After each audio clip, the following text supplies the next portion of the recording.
Union public service commission यानी UPSC आखिर तारीखें बार बार क्यों बदल रही है? पहले इसका अंतिम तारीख 11 फरवरी था, उसके बाद इसे बढ़ाकर 18 फरवरी कर दिया गया और अब यह 21 फरवरी तक कर दिया गया है और इसमें करेक्शन करने की भी तारीख बढ़ा दी गई है और यह 28 फरवरी हो गया है। आमतौर पर ऐसा यूपीएससी नहीं करता है, इसमें कुछ न कुछ राज तो जरूर है। ऐसा माना जाता है कि मध्य प्रदेश हाई कोर्ट का एक आदेश आया है और इसी कारण से इसके डेट में, इसके तारीख में बदलाव किए जा रहे हैं। आखिर क्या है वो आदेश और उस आदेश में क्या कहा गया है, आज इस विषय पर चर्चा करने जा रहे हैं। नमस्कार, इस अंक में आप सभी का बहुत बहुत स्वागत। आदित्य नारायण पांडे द्वारा मध्य प्रदेश में एक पीआईएल दाखिल किया गया। उस पीआईएल में यह कहा गया है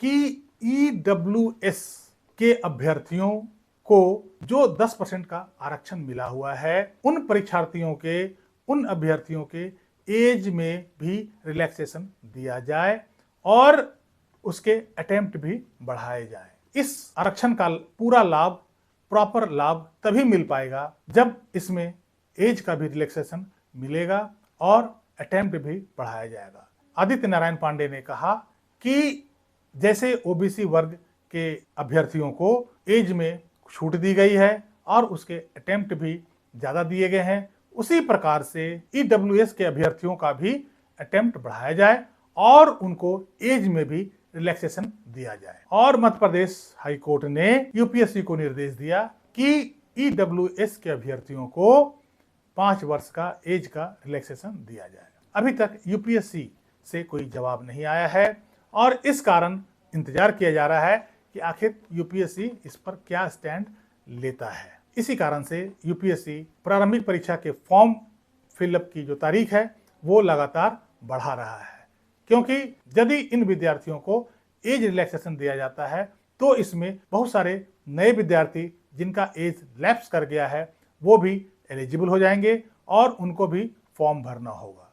इसलिए यूपीएससी प्रारंभिक परीक्षा के फॉर्म भरने का जो तारीख है वो लगातार बढ़ा रहा है। मध्य प्रदेश हाईकोर्ट में इस याचिका का सुनवाई कर रहे थे मध्य प्रदेश हाईकोर्ट के चीफ जस्टिस सुरेश कुमार कैथ और justice Suresh Jain.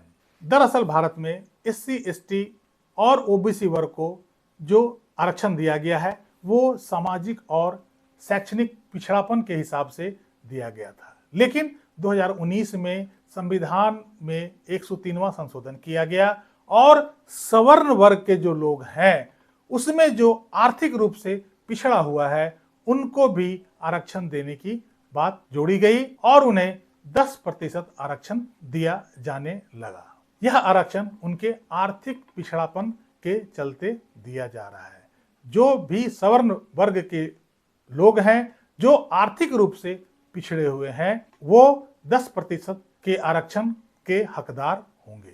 SC, ST और ओबीसी में जो आरक्षण दिया जाता है उसमें एज रिलैक्सेशन के साथ साथ अटेम्प्ट भी ज्यादा दिया जाता है, परंतु ईडब्ल्यूएस के अंतर्गत जो अभ्यर्थी रिजर्वेशन में आते हैं उनको ना तो एज रिलैक्सेशन दिया गया था और ना ही अटेम्प्ट में कोई बढ़ोतरी की गई थी।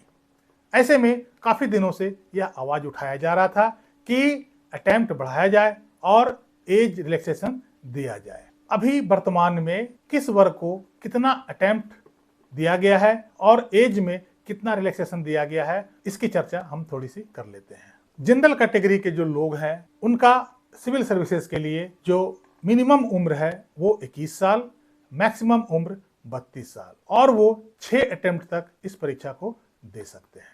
जनरल कैटेगरी में ही जो ईडब्ल्यूएस वर्ग में आते हैं जिनको ईडब्ल्यूएस का 10% आरक्षण मिला हुआ है उनके लिए भी जो उम्र है वो 21 वर्ष मिनिमम और मैक्सिमम उम्र 32 साल ही है और उनको भी केवल 6 अटेम्प्ट ही मिला है और इसी अटेम्प्ट को बढ़ाने के लिए और इसमें एज रिलैक्सेशन के लिए काफी दिनों से मांग किया जा रहा था। एससी, एसटी वर्ग के लोगों के लिए सिविल सर्विसेज की मिनिमम उम्र 21 साल ही है और मैक्सिमम उम्र 37 ईयर्स 37 साल तक वो इस एग्जाम को दे सकते हैं और इसमें अटेम्प्ट की का कोई बंदिश नहीं है। मतलब ये 21 वर्ष से 37 वर्ष तक जितना भी अटेम्प्ट देना चाहें वो दे सकते हैं।